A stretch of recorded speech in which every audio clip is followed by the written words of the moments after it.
السلام عليكم، كل سنة وانتم طيبين. 10 رمضان والشهر بيجري.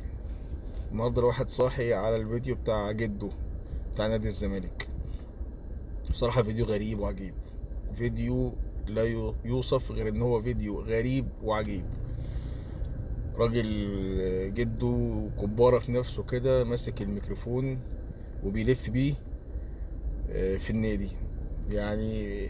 ولا بتوع روبابيكيا اللي بيلفوا في الشارع ماسك الميكروفون وقاعد يلف ويحكي، نفس بتاع روبابيكيا بالظبط. بتاع روبابيكيا ماسك الميكروفون في الشارع وبيلف والناس قاعده تسمعه ومش عارفين هما بيقولوا ايه ولا هو بيقول ايه. بعدين راجل من طنطا، يعني راجل من طنطا شيء غريب. مثلا اقول لك مثلا ساكن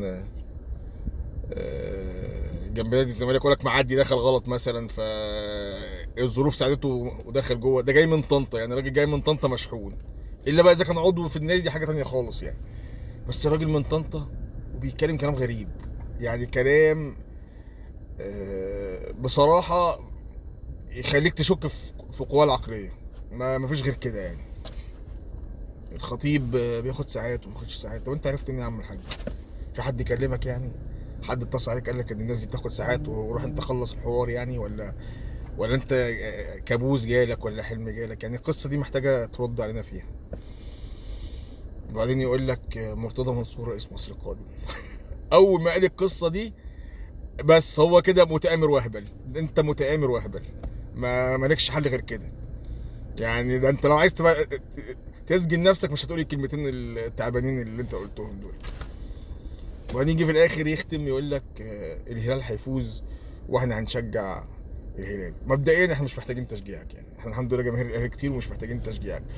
وانت انا متاكد مليون بالميه انت ما بتمثلش جمهور نادي الزمالك. يعني جمهور نادي الزمالك العاقل مش انت اللي احنا عايزينه يشجعنا ويقف معانا، اللي احنا محتاجينهم، لان احنا في الاخر مصريين. بس انت مش هتفيدني بحاجه يعني. انت غالبا يا عم الحاج المكنه عندك خفيفه. انت مليون مش انت مليون بالميه المكنه عندك خفيفه وعايز تعمرها كمان. بس تعمرها عند ميكانيكي، ما تعمرهاش بحاجه تانية يعني.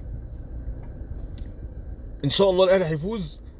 انت اقول لك ليس عليك حرج، والله ليس عليك حرج. يعني انت لما قلت مش عارف ايه ورئيس مصر القادم، قلت بس الراجل ده مش هيعة منه، هربانه منه لسه مش ما جاتش يعني. إيه وانت بتقول رقم تليفونك ليه يعني؟ مش فاهم. انت عايز تقول لي رقم تليفونك يعني عادي. طبعا انت يعني انت مثلا لو ست حلوه تقول رقم تليفونك الناس، لكن انت هنعمل لك ايه برقم تليفونك يعني؟ ربنا يبقى يا عم الحاج يشفيك ويهديك ويستر عليك ويستر علينا وينصر الاهلي. وكل سنه وانتم طيبين.